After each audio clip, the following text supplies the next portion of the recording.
Bien-aimés dans le Seigneur, bonjour. Nous sommes revenus sur SNTV One, la télévision chrétienne du métroplex Dallas-Fort Worth, dans notre émission Jésus-Christ est la solution.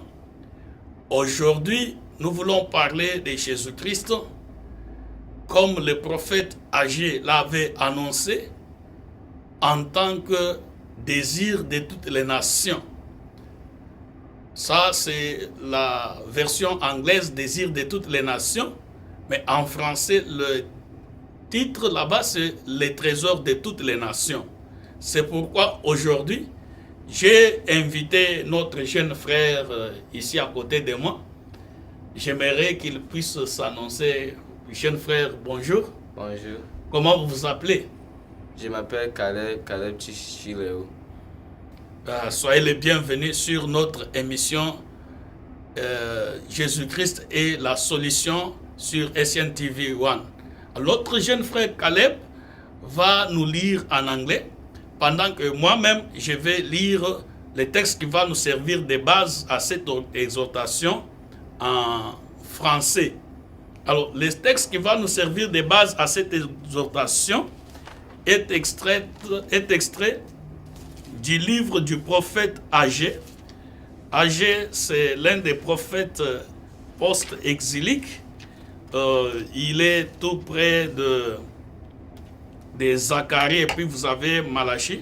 Alors nous allons lire, je vais commencer à lire moi-même en français et notre jeune frère Caleb va nous lire en anglais. Mais avant que nous ne puissions faire tout ceci, j'aimerais que nous puissions nous incliner dans la prière devant notre Dieu. Yahweh, notre Dieu et Père, nous élevons ton Saint-Nom. Nous t'adorons et nous te louons. Toi qui nous as aimés, qui nous as rachetés, toi qui nous as sauvés, qui as envoyé ton Fils Jésus-Christ, payé de sa vie pour faire de nous tes enfants. Laisse, Seigneur, que tu nous entoures de ta présence, de la puissance et du feu de ton Saint-Esprit, afin que la méditation que nous allons faire en ces jours soit acceptable dans ton cœur et qu'elle puisse avoir sa place dans le cœur de tes enfants qui vont nous suivre. Nous te supplions, Seigneur, d'étendre ta main sur SNTV One et de toucher le cœur de tous tes enfants qui nous suivent dans cette émission que tu nous as ordonné de faire. Au nom de Jésus-Christ, nous avons ainsi prié. Amen. Amen. Alors, je vais commencer moi-même la lecture. Nous allons lire dans le livre du prophète Agé, au 2e chapitre. Nous lirons du 1er au 9e verset. Je vais lire pour vous et pour moi-même au nom de Jésus-Christ. La gloire disait contemple. Le 21e jour du 7e mois, la parole de l'Éternel se révéla par Agé le prophète en ces mots. Parle à Zorobabel, le fils de Shaletiel, gouverneur de Juda, à Josué, fils de Josadak, le souverain sacrificateur, et au reste du peuple, et dis-leur, quel est parmi vous les survivants qui a vu cette maison dans sa gloire première? Et comment la voyez-vous maintenant? Telle qu'elle est, ne paraît-elle pas comme rien à vos yeux? Maintenant, fortifie-toi, Zorobabel, dit l'Éternel. Fortifie-toi, Josué, fils de Josadak, souverain sacrificateur.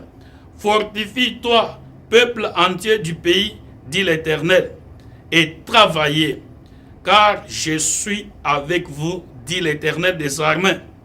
Je reste fidèle à l'alliance que j'ai faite avec vous quand vous sortîtes de l'Égypte, et mon esprit est au milieu de vous. Ne craignez pas, car ainsi parle l'Éternel des armées. Encore un peu de temps, j'ébranlerai les cieux et la terre, la mer et le sec, j'ébranlerai toutes les nations. Les trésors de toutes les nations viendront, et je remplirai de gloire cette maison, dit l'Éternel des armées. L'argent est à moi, l'or est à moi, dit l'Éternel des armées. La gloire de cette dernière maison sera plus grande que celle de la première, dit l'Éternel des armées, et c'est dans ces lieux que je donnerai la paix, dit l'Éternel des armées. Alors nous invitons notre jeune frère Caleb à lire le même passage, mais cette fois-ci en anglais. In the 7th month of the 21st of the month, the word of the Lord came by Isaiah the prophet, saying, Speak now, Zerubbabel the son of Shealtiel, governor of Judah, to Joshua the son of Jehozadak, the high priest, and to remnant of the people, saying, Who is left among you who saw this temple and its former glory? And how do you see it now? In comparison with it is not in your eyes as nothing. Yet now be strong, Zerubbabel, said the Lord. And be strong, Joshua, son of Jehozadak, the high priest.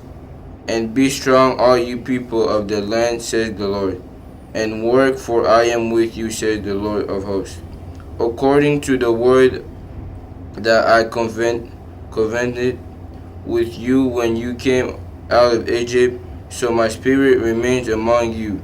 Do not fear, for thus said the Lord of hosts.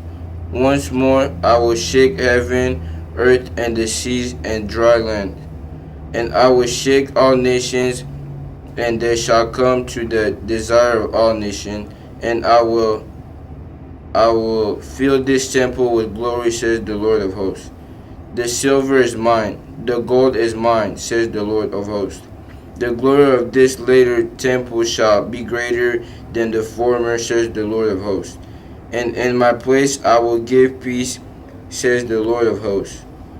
Once the 24th day of the 9th month and the 2nd year of Darius, the word of the Lord came by Isaiah the prophet, saying, Thus said the Lord of hosts, now ask the priest concerning the law, saying, If one carries holy meat, the fold of his... Je pense que nous sommes arrivés à la fin de ce passage. Il fallait s'arrêter au 9e verset. Bien-aimé, j'aimerais que notre jeune frère Caleb puisse nous relire le verset 7 du 2e chapitre, parce que c'est là que se trouve la base de la différence pour laquelle nous avons voulu lire les deux textes en anglais et en français. Le verset 7 du 2e chapitre. And I will shake all nations, and they shall come to the desire of all nations, and I will fill this temple with glory, says the Lord of hosts. Merci, notre jeune frère Caleb. Alors, the desire of all nations. Jésus-Christ, the desire of all nations.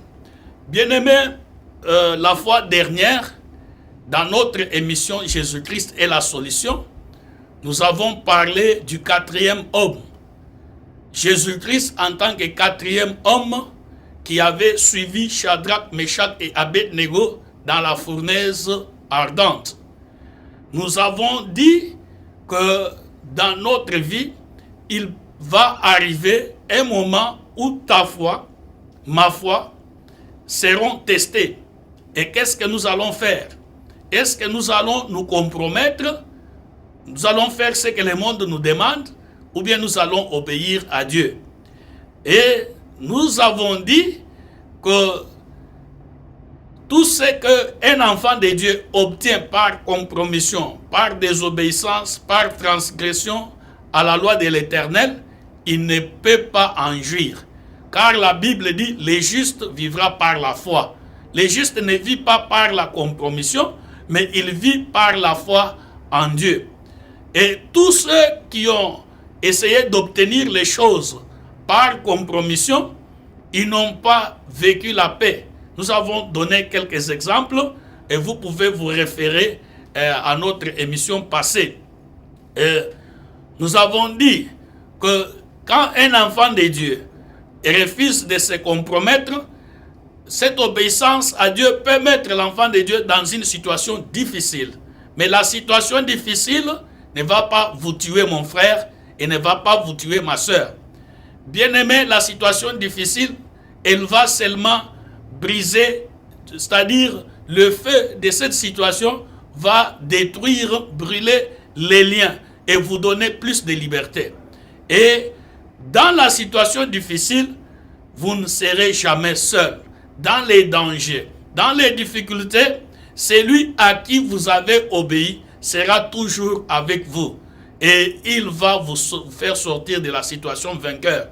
Et quand on obéit à Dieu, comme tous ces gens qui ont obéi à Dieu, qui ont refusé le chemin de la compromission, ils ont reçu l'élévation. Et la Bible dit, Jésus-Christ est le même hier, aujourd'hui et éternellement. Il n'a pas changé. Je vous annonce, vous qui passez par la situation difficile, que votre promotion est en route. Votre élévation est en train de venir. Votre élévation est en train de venir. Tel était notre message de la fois passée. Alors aujourd'hui, le message que nous apportons dans cette série d'émissions, Jésus-Christ est la solution, sur SNTV1, la télévision chrétienne du Métroplex Dallas Fort Worth, le message que nous apportons a pour thème les désirs de toutes les nations. Dans le texte en français, là où l'anglais dit the desire of all nations, le français dit les trésors de toutes les nations. Mais quand je compare ce texte au texte hébreu, je trouve que la traduction anglaise est plus proche du texte hébraïque. Mais nous allons le voir un peu plus tard. Bien-aimé, A.G., qui a écrit ce livre que nous avons lu, est l'un des exilés qui retournèrent à Jérusalem pour reconstruire cette ville et son temple, la deuxième année du roi Darius, le roi des Mèdes.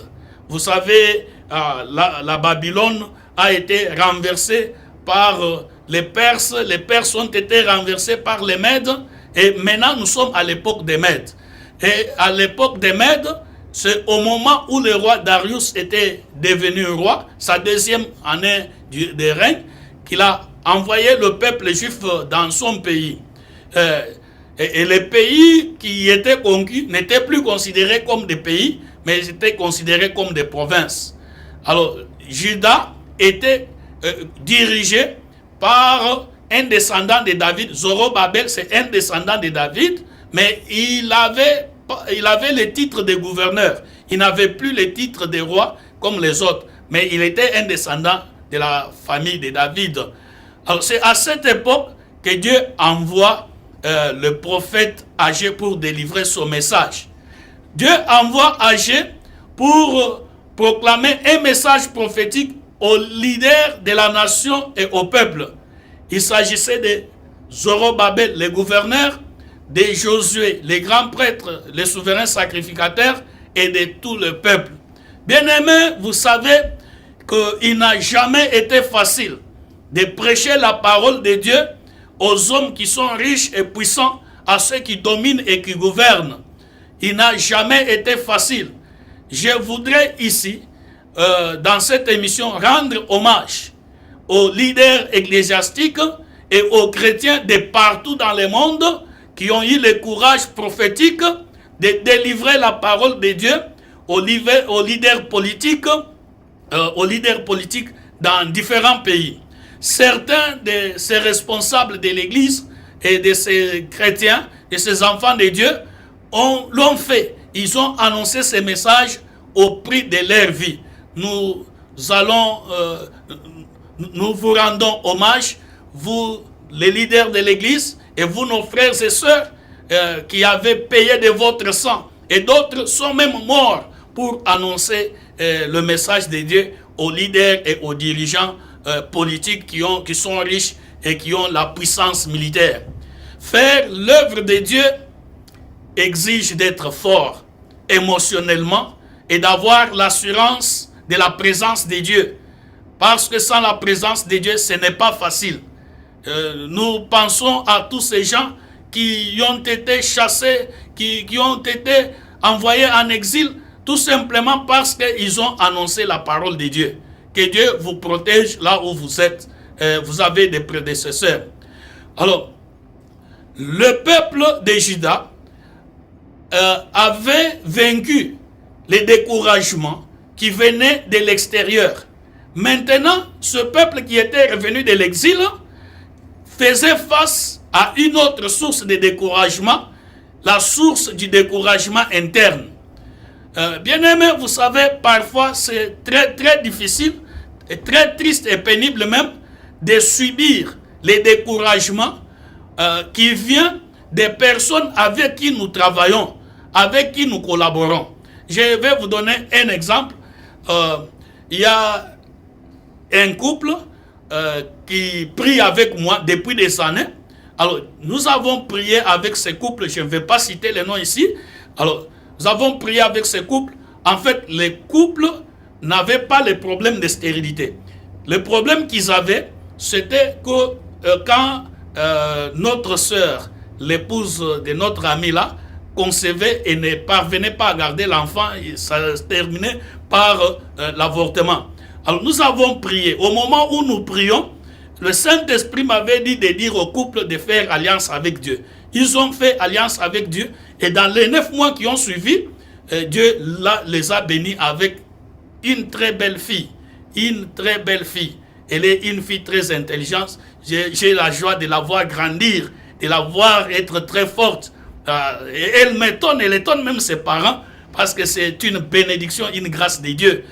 Cet enfant, il a à peine une année, mais il vous cite l'alphabet de A à Z en anglais. Et puis il vous compte jusqu'à 20 en anglais. Seulement en regardant à la télévision les émissions éducatives. Alors, ma préoccupation est celle-ci. Alors, un jour, on s'est trouvé dans une réunion des hommes de Dieu. Alors, on a fait ce témoignage. Alors, il y a un autre homme de Dieu qui est allé voir l'ami là pour lui dire pourquoi vous avez laissé cet homme donner les témoignages. Maintenant, les gens le regardent. Voilà un peu la situation dans laquelle nous travaillons dans l'œuvre de Dieu. Les gens qui pouvaient dire Alléluia, béni soit Dieu qui a accompli sa parole, qui a béni ses enfants. Alors il est en train de dire pourquoi est-ce que vous lui avez donné la parole. C'est très pénible, c'est très difficile et même triste de subir des coups bas par les gens qui disent qu'ils travaillent dans le champ du Seigneur. Dans le texte que nous venons de lire, ici le découragement venait des personnes qui avaient vu le premier temple avant d'aller en exil. Le temple de Salomon.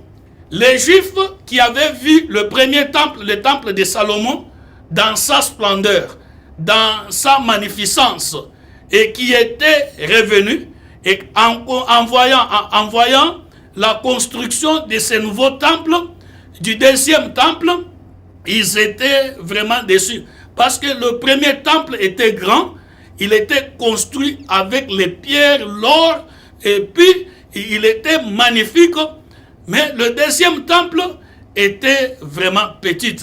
En plus de sa petitesse, ce deuxième temple manquait 5 choses qui étaient dans le premier temple. Dans le deuxième temple, il n'y avait plus l'arche d'alliance, il n'y avait plus les tables de la loi, il n'y avait plus le feu divin, il n'y avait plus les pectorales que portaient les souverains sacrificateurs. Dans les pectorales, il y avait l'Urim et les Tumim. L'Urim et les Tumim aider le prêtre à prononcer l'oracle de l'Éternel. Et en plus de l'absence du pectoral qui contenait l'Urim et les Thummim, le deuxième temple n'avait pas la Shekinah de la gloire, de la Shekinah de la gloire de Dieu. Alors, ces gens, quand ils regardaient le temple qu'ils avaient vu quand ils étaient petits avant d'aller en exil, ils les comparent à ces petits temples qui étaient construits, ils étaient déçus. Bien-aimés, j'aimerais vous dire une chose. Comparer l'œuvre de Dieu du passé avec celle d'aujourd'hui, ou comparer l'œuvre de Dieu dans notre vie, comparer ce qu'il fait avec nous, avec ce qu'il fait avec les autres, produit l'envie, produit les tensions, produit les frustrations, les querelles et les découragements. Imaginez, quand on compare ce que les autres font, et on trouve parfois, si on a les complexes de supériorité, on croit qu'on prêche bien, on prie bien, on a une grande église, on a une bonne voiture, une belle maison. Alors, on commence à devenir orgueilleux. Et vous savez, l'orgueil ne vient pas de Dieu, l'orgueil vient du diable. Bien aimé, ce n'est pas toujours bien de comparer son ministère avec le ministère des autres. Dieu ne veut pas que nous puissions ressembler aux autres. Dieu aime que nous soyons ce qu'il veut que nous soyons. Dieu nous aime tels que nous sommes. Vous verrez certains prédicateurs, au lieu de se focaliser sur leur appel, ils commencent à se comparer avec les autres, ils commencent à imiter les autres, et ils prêchent comme eux. Si ces gens ont un don, ils veulent imiter ces dons. Ça, ce n'est pas une bonne chose. Là, vous passez vraiment à côté de votre appel. Ce n'est pas seulement dans le ministère. Même dans les familles, certains parents comparent leurs enfants aux enfants des autres. Et même ils prennent les mêmes enfants de leur maison, ils comparent les grands frères aux petits frères. Ça, ce n'est pas une bonne chose. Dieu nous a fait différents. Dieu a fait même les enfants que nous avons chez nous différents. Moi, j'ai des frères, des grands frères et des petits frères. Je ne suis pas comme mes frères et mes frères ne sont pas comme moi. Mais cela ne veut pas dire que Dieu n'aime pas ni les uns ni les autres. Dieu nous aime. Certains, même dans les mariages, certaines femmes comparent leur mari à d'autres hommes. Ça, ce n'est pas normal. Ça, ce n'est pas normal. Ça engendre la frustration, ça engendre les querelles et la jalousie. Et dans ce temps de matérialisme, certains comparent leur argent, leurs richesses à ceux des autres. Dieu ne regarde pas à l'apparence. Dieu ne veut pas que nous puissions nous comparer aux autres. Dieu veut que nous puissions être nous-mêmes. Alors, c'est en ce moment où les enfants d'Israël comparaient le temple de Salomon à celui qu'il construisait et qu'ils voyaient que celui qu'il construisait était petit, au moment où ils étaient découragés, que Dieu envoie les prophètes âgés pour parler à son peuple. Dieu envoie les prophètes dire au peuple de ne pas se décourager, d'être fort, de se rappeler qu'il est avec eux. La persévérance dans ce que vous faites est une qualité que Dieu aime. Dieu aime que nous, ses enfants, nous, ses serviteurs, nous puissions être persévérants. Les lâches n'entreront point dans les royaumes des cieux.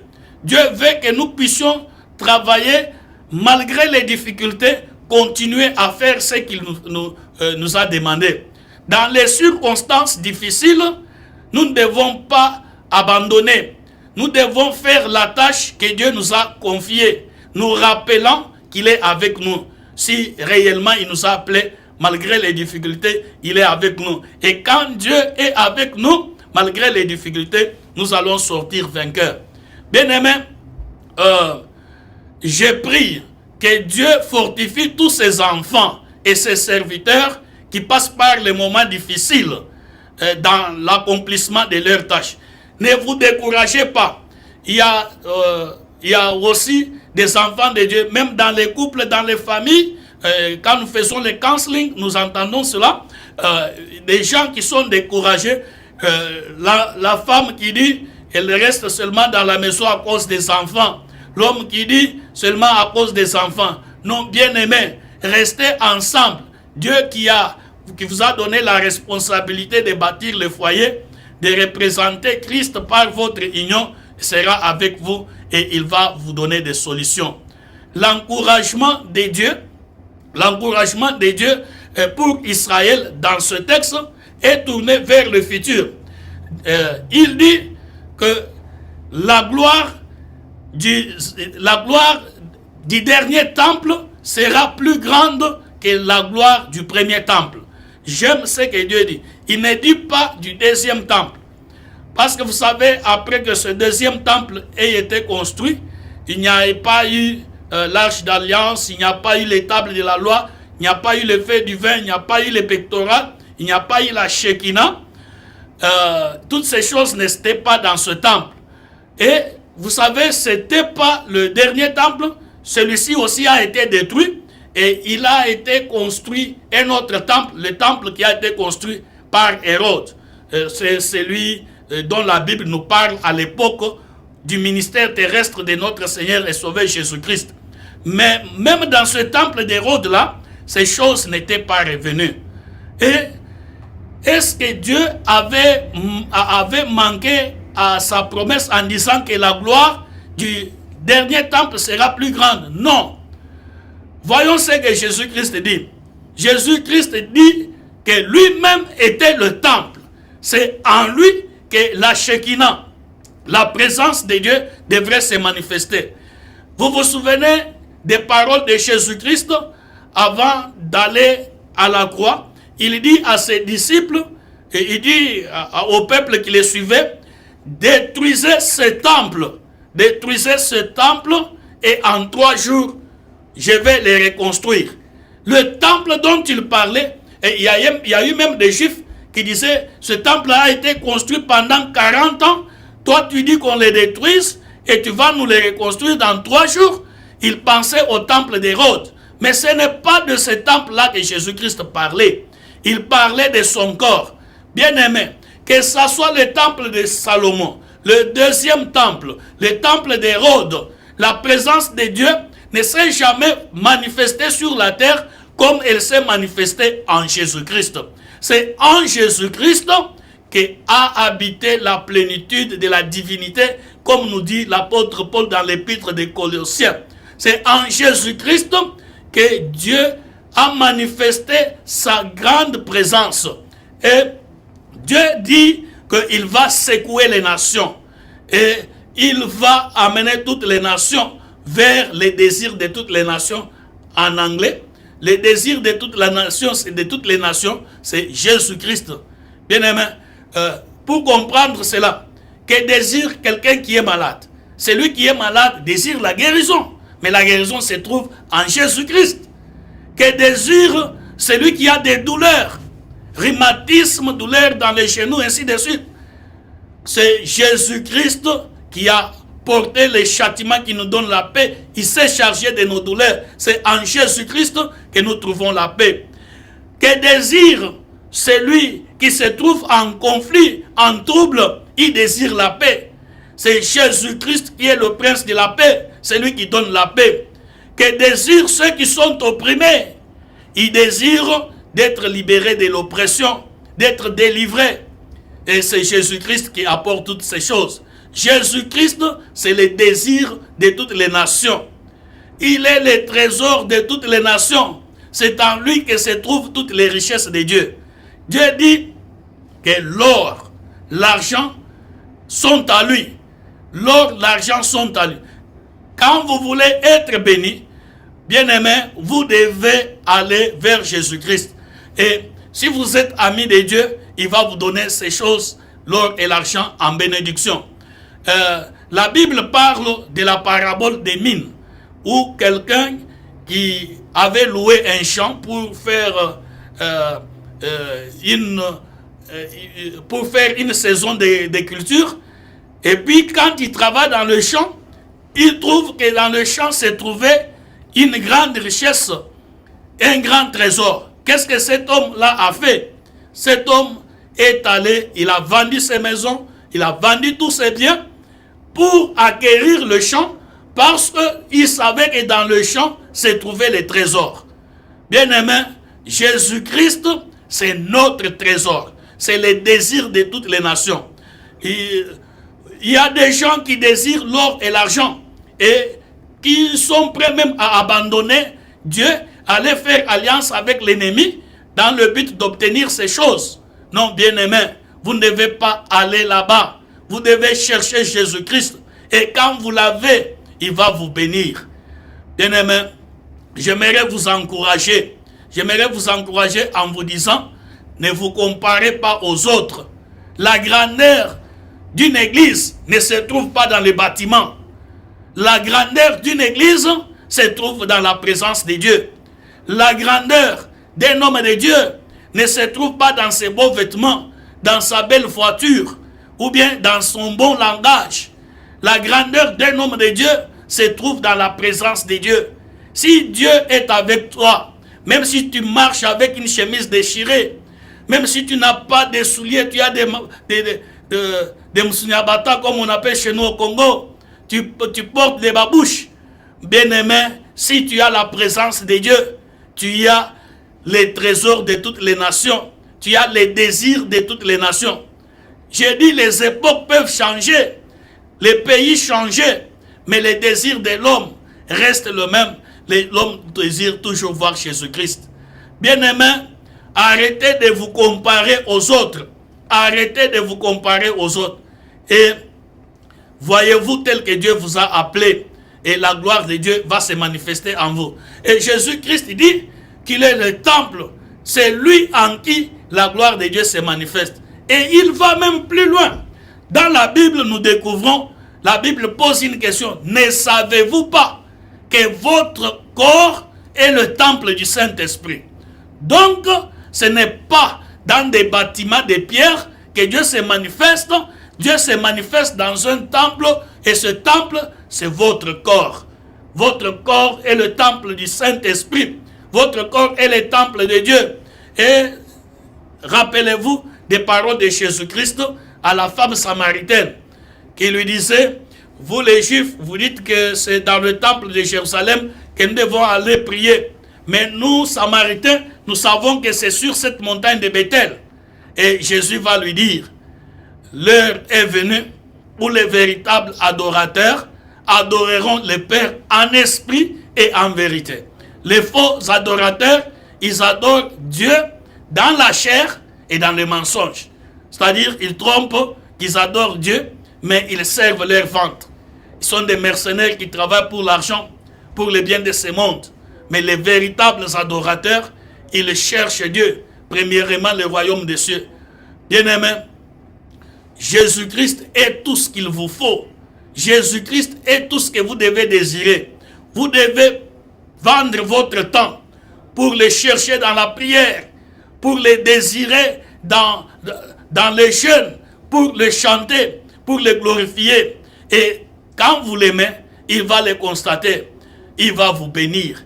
Ne dit-il pas que l'or et l'argent sont à lui? Alors, comment il va vous laisser comme ça? Nous voulons terminer ici en disant que Dieu vous bénisse, que Dieu bénisse SN TV1 et à notre prochaine émission.